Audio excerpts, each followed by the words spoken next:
Good to stand before you this morning, hoping that the material that I've selected to preach on this morning will be as helpful to you as it has been to me through the years.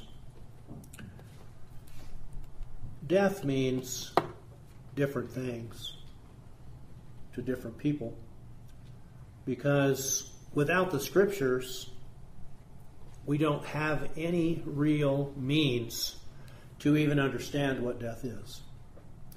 If you were to ask a group of people, what does death mean? Most people would simply say it means to cease to exist. It means to leave this world, to die, and to end with the completion of life. I wanted to start this morning by thinking just for a minute about how God sees death. And in the course of this lesson, I'd like to help us understand that God would like to see, or us to see death the same way He does. And that when we see death the way God sees death, then by faith, we can manifest to Him our love, our trust, and our confidence that something we can't see and we can't verify, something like Jesus Christ being the Son of God, we can look at the prophecies, we can look at the eyewitness testimony of what they saw, and we can build a pretty good understanding in our minds of what exactly happened when Jesus died on the cross, was buried, and rose again on the third day. Death is different because we have no means to verify. We can only listen to what God says occurs and then look at the examples that God gives to us, all the while understanding that we can't verify these things. That these things are things that God reveals to us, but which we have no means of verifying. And so when God says, precious is the death of His saints, He's telling us that that moment of death, that moment when the body and spirit separate from one another, is a very precious moment to Him. Now, for most of us, that would be a pretty difficult thing to say, well, it is for me too. Death is a very precious thing. Because for us, it means something very different than it does for God. Because when a saint dies, we lose the saint, but God receives them. And so in Ephesians chapter 1, verse 18, it says, the eyes of your understanding being enlightened, that you may know what is the hope of His calling. What are the riches of the glory of His inheritance in the saints, and what is the exceeding greatness of His power toward us who believe, according to the working of His mighty power. So while death to us means losing something, death to God means gaining something. God is getting something that He doesn't have, and that is a redeemed soul to spend eternity praising and glorifying Him. And we're told here that God wants us to understand this. He wants us to understand. That's the idea. The eyes of your understanding being enlightened, lit up by the Scriptures, by our trust in the Scriptures. When the Scriptures reveal that God sees death as precious, and I find that in my own heart I can't quite see it that way, then I have to start looking, and God says, here's where I want you to start. I want you to start with the understanding that when man sinned and death entered the world, I lost a lot. God lost a lot. All of the souls who are not saints, all of the souls that He has created and He has loved and hoped to redeem, but they're lost to Him. But the saints are His inheritance. And we've talked about this in the past. When the earth burns up, everything God did in Genesis chapter 1 is lost to Him. When He sees the sinners standing before Him and He casts them into everlasting punishment, He loses all of the souls of those people that He has created and given. What does that leave Him? Nothing in the material creation, and nothing in the spiritual creation except the saints. The riches of the glory of His inheritance in the saints. When you think about it, everything God did from Genesis 1, from the scheme of redemption, was all focused on this one thing: to get as many people as possible into heaven with him, to gain as many new souls as possible. So how else could God see it when a saint died as being a very precious moment, something very special to him? And so why does God see death as precious? Because if you look at verse 7, the dust will return to the earth, and the spirit will return to God who gave it. So that spirit that God placed within our body at birth or at conception, that spirit is going to return to him. And it's going to return to him precious because it's his inheritance.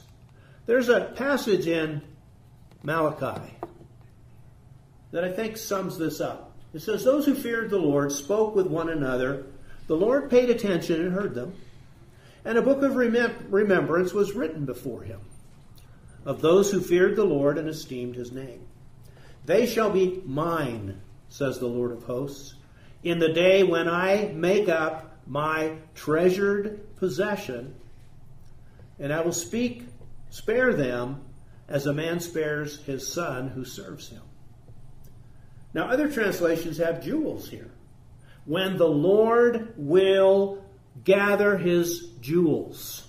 The idea, the basic idea here is that precious in the sight of the Lord is the death of his saints, because they are the exceeding riches of his inheritance, because they are his treasured possession when they return to God, because they return to God redeemed. The saints return to God redeemed. And the Lord is going to have them for all eternity. And so when the death of a saint occurs, what we need to understand is that there's rejoicing in heaven that God is receiving something very precious. And maybe next week when we get to this, Jesus will tell us in the parable of the rich man and Lazarus that angels are dispatched to gather that jewel, to gather that special possession, to gather that precious inheritance that God is going to receive. Now, that's a little different perspective of death than I had before I became a Christian. And that's a little bit different perspective of death than I had for the first maybe 5, 10, 15, 20 years. And what might be interesting is to ask yourself right now whether that's how we see it. And so the perspective here is one that's very interesting. And it's only our faith that is going to allow us to stop seeing things as the world does and begin to see them as God does. And so that's really the purpose of this lesson, is to look at various scriptures and see where we need to work. Because when God revealed it the first time, it helps us to see it in a proper perspective. Enoch lived 65 years. Now, remember, a book of remembrance was written of them. They will be mine. They are my treasured possession. They are the riches of the glory of his inheritance in the saints. After Enoch begot Methuselah, Enoch walked with God for 300 years and had sons and daughters. So all the days of Enoch were 365 years. Now, it's interesting because in this chapter, everybody else is 900. I think Methuselah was 969. Various people had different ages. Enoch was only here for 365 years, and God took him. Now, look at verse 24. Enoch walked with God, and he was not, for God took him. Now, why did God take him? He took him because he was precious. He took him because he was his treasured possession. He took him because he wanted him to be with him. Now, the Hebrew writer takes it a little bit further when he says, Enoch was taken away so that he did not see death, and was not found because God had taken him. Before he had taken him, he had this testimony. he pleased God. He pleased God. God took him. Precious in the sight of the Lord is the death of his saint. Guys, you're going to need to have her stay seated, okay? Can't have her running around like that. Have her seated, okay? Thank you.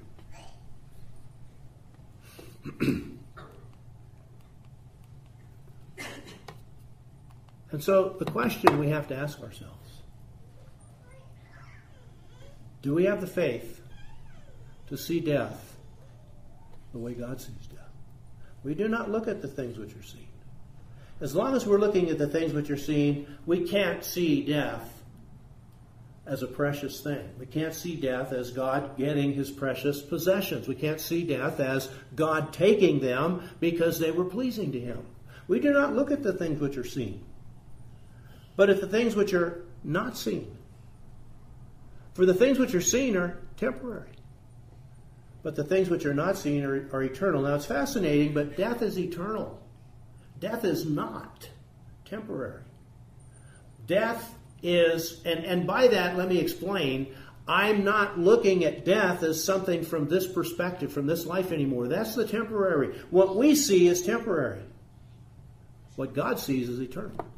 God sees this soul being brought to him, and then, of course, we see that the next step will be the second coming of Christ, where the resurrection will occur. The next step will be the creation of the new heavens and the new earth. And the next final step will be for God to have these people with him throughout all eternity.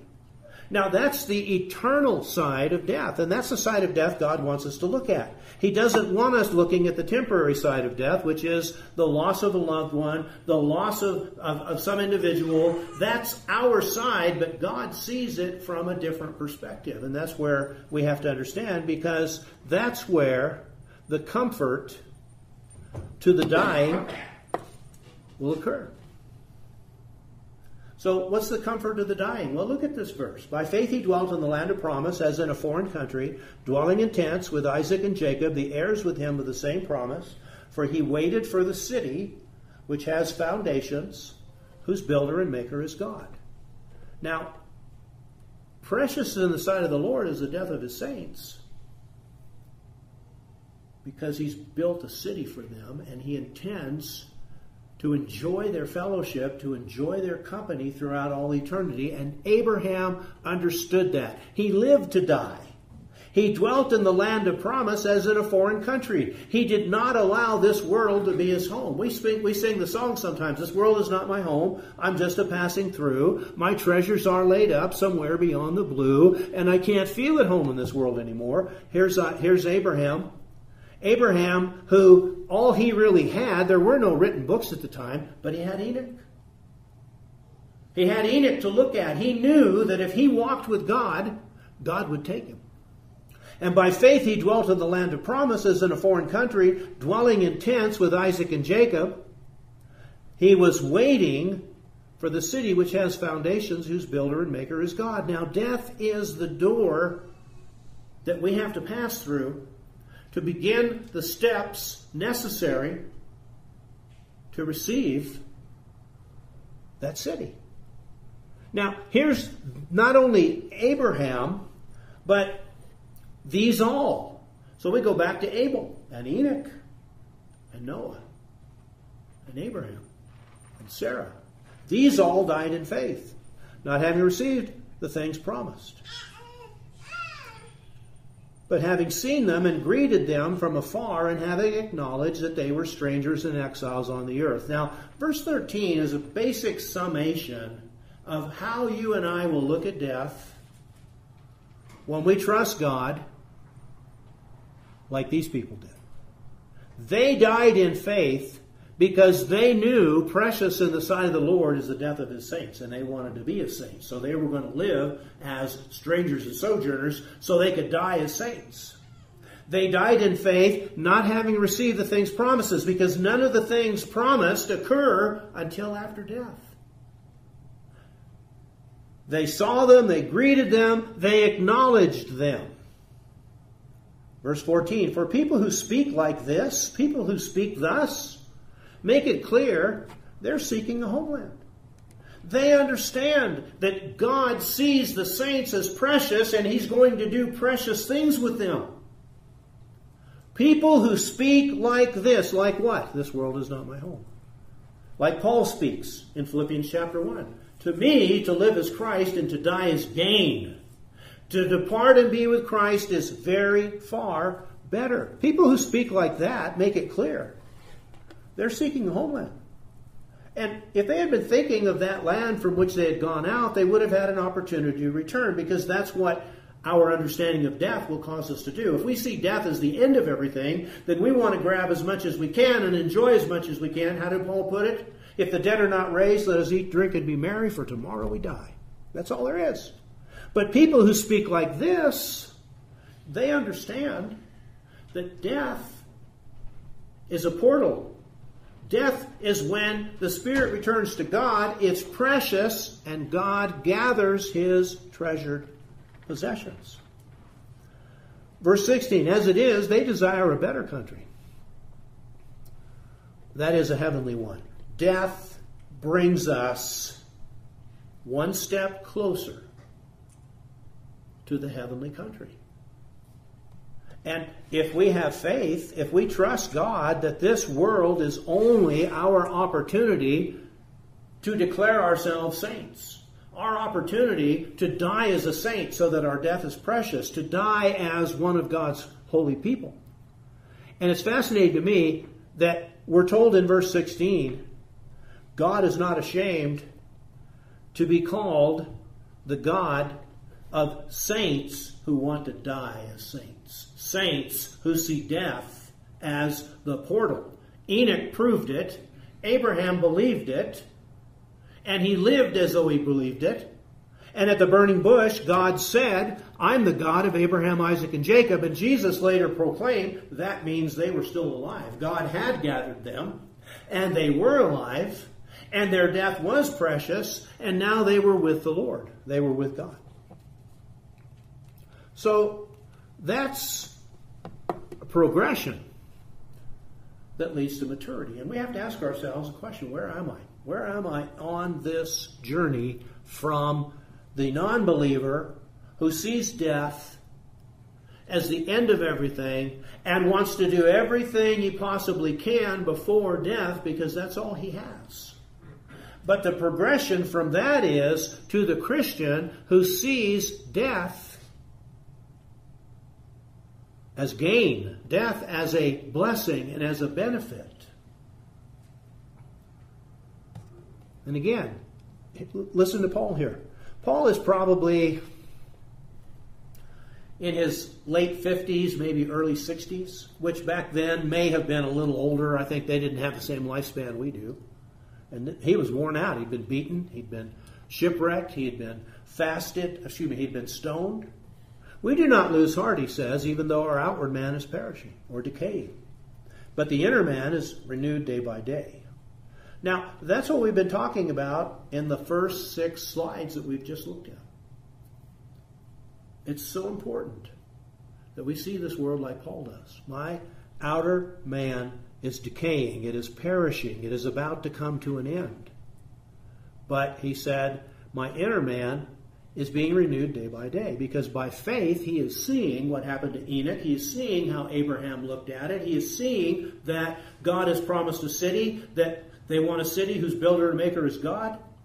And with that understanding, the inner man is renewed. Every day it gets brighter and brighter and brighter. Verse 17, for our light affliction, which is but for a moment, is working for us a far more exceeding and eternal weight of glory. Now there's that precious in the sight of the Lord is the death of his saints. There is the, I'm going to gather my treasured possession, my jewels. And I'm going to glorify them. I'm going to give them glory. Verse 18, we do not look at the things which are seen. And so not only is it motivation for the dying, but Paul tells us it's also comfort for the living. He says, I don't want you to be ignorant, brethren, concerning those who have fallen asleep, lest you sorrow as others who have no hope. For if we believe that Jesus died and rose again, even so God will bring with him those who sleep in Jesus. Now, he's using death as a sleep because he's describing death from those of us who are left here. Those people are just asleep, and they will be back. If we believe that Jesus died and rose again, even so God will bring with him those who sleep in Jesus. Therefore, comfort one another. Now, this is for the living. The Holy Spirit has already revealed how the dying see death. But now the living have an opportunity to see death. So when our faith allows us to see the unseen portion of death, what we can't see, we see the body lying there dead. We don't see the angels coming, taking them as God's precious, treasured possessions to a place where he will keep them until the resurrection, until the second coming. And so the knowledge is supposed to give us comfort. I don't want you to be ignorant, lest you sorrow as those who don't have hope. Therefore, comfort one another with these words. So, by sight, this is what death looks like. Death is the end. Death is final. It's a dead end. There's nothing beyond. It's the end of all association. I'll never get to talk to the people I know anymore. It's the loss of everything I have to leave behind. It's a bitter curse. It's a departure and an end. It's an unfortunate loss, a defeat, a time to leave, where I lose my wealth, I terminate my life, and those who are left behind are bereaved. But by faith, every one of these is turned around. It's not the end, it's the beginning. It's not a final, it's a departure, because we're not returning to dust, we're returning to God. New associations will begin. And we will gain. That's what Paul said. To die is gain. To depart and be with Christ is very far better. It's a blessed rest. It's a departure that leads to an arrival. It's like when you take someone to the airport and you drop them off. You're not going to see them again until they come back, but that person is on a trip. They go through security, they get on the train, they get to their plane, the plane takes off, they're in the air, they land in another place. New associations, new relationships. It's a victory with a crown. It's not an unfortunate loss, it's precious in God's sight. It's not a defeat, it's a victory. It's not a time to leave home, it's a time to go home. It's not losing wealth, it's gaining the true riches. It is a termination of earthly life, but it's a joyful and happy reunion. So, how do you see death? I think before we became a Christian, we were all on the left. We were all looking at it and seeing. But over time, and I don't know where you are on the journey, but over time, we start to see death from a totally different perspective. Now, Jesus brings clarity to this by revealing things during his earthly ministry. For example, after Lazarus had died, Mary and Martha saw it as the end. Matter of fact, they said, Lord, if you'd been here, he wouldn't have died. They saw his life as the critical thing. Jesus wants them to realize something. That's not really what's important here. Martha said to him, I know that he will rise again in the resurrection of the last day. Jesus said to her, I am the resurrection and the life. Whoever believes in me, though he die, yet shall he live. And everyone who lives and believes in me shall never die. Now, that may sound like a paradox. That may sound like something that can't be true. But if you think about it, when Abraham died, it was precious to the Lord. and he placed him in a place in preparation for the country, the city, and the body that God had promised would come. And so death, as Jesus describes it, is you just keep on living. Like that airplane.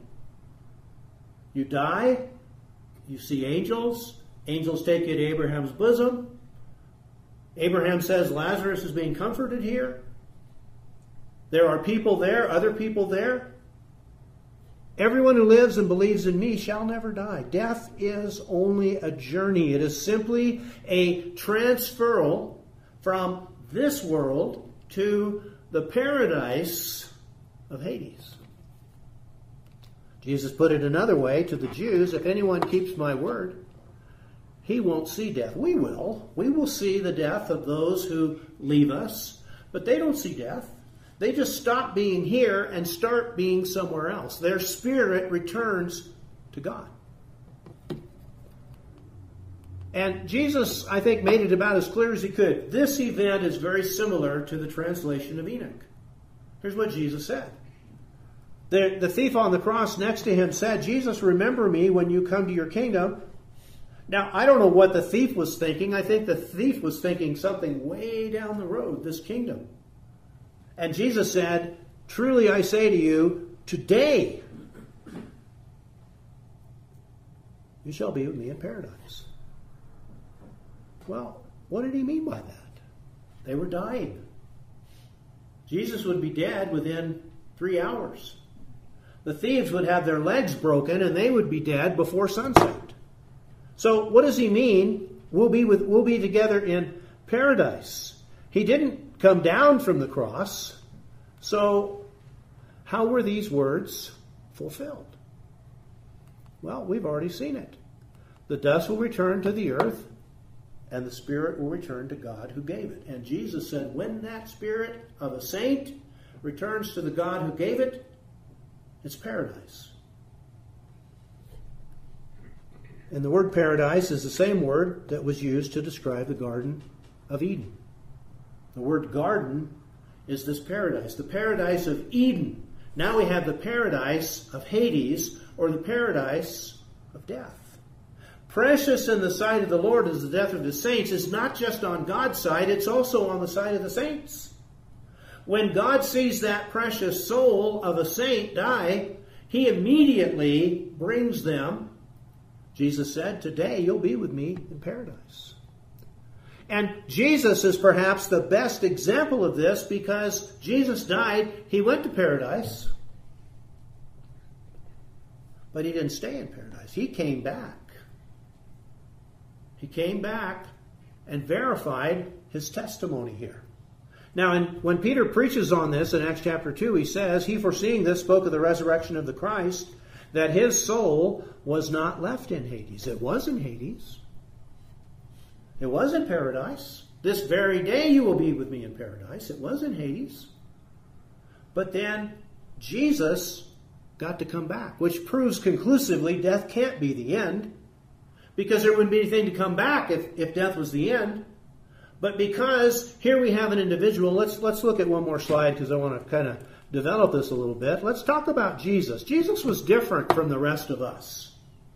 In the beginning was the Word was with God, the Word was God, he was in the beginning with God, all things were made through him, and nothing was made that was made without him. So back in eternity, when God said, let there be light, Jesus made the light. The Word that became flesh, he was there. He is, was, and will be. He's eternal.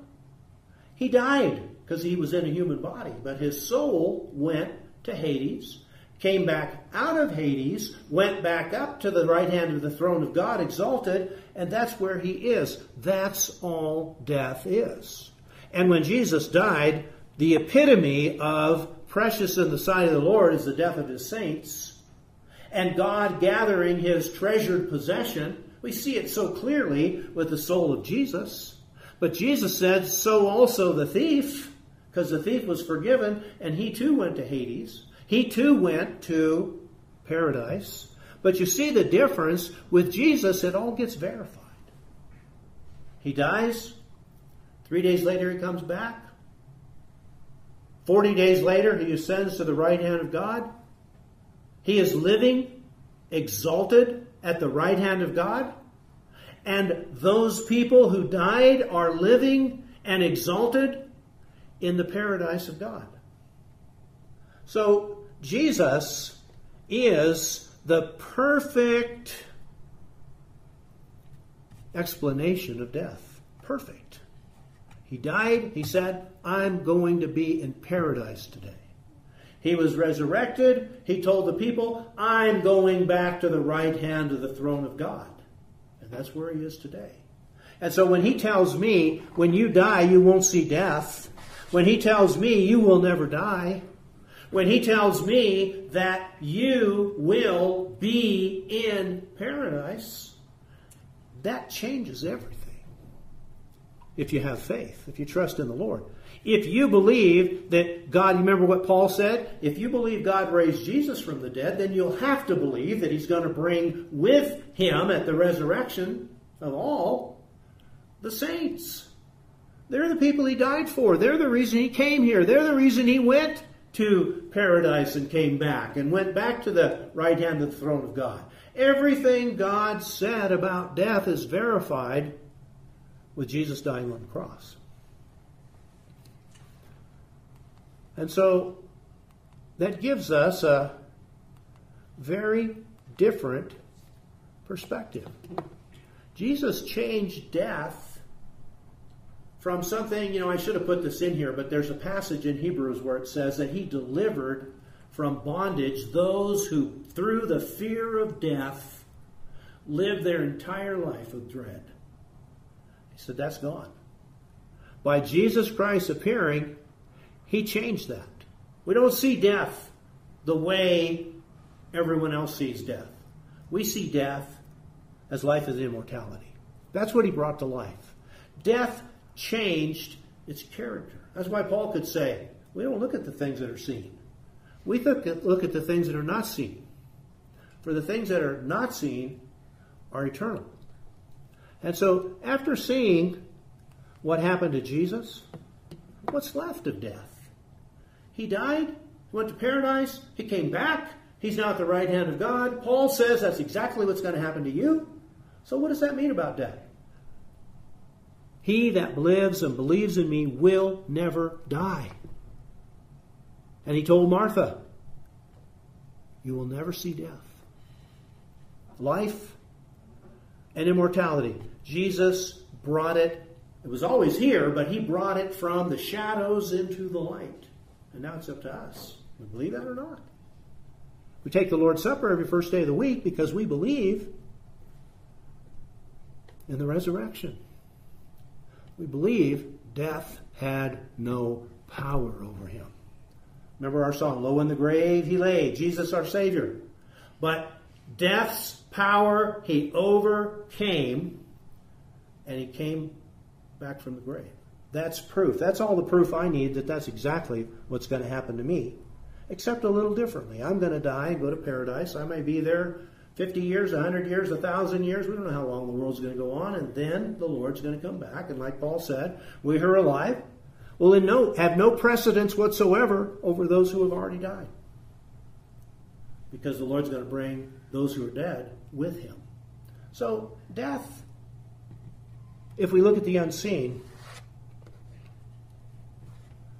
and I'm going to go ahead and stop here because we're going to continue this next week. But what did Paul do with all this information? Well, Paul had a little different situation. He went to paradise. He got to see everything that we're going to see after death. He got to see it.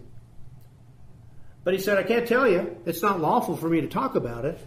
However, to the Philippians he said, I see death as gain. I see death as very, very far better. Well, that's enough testimony for me. I don't really need too much more than that.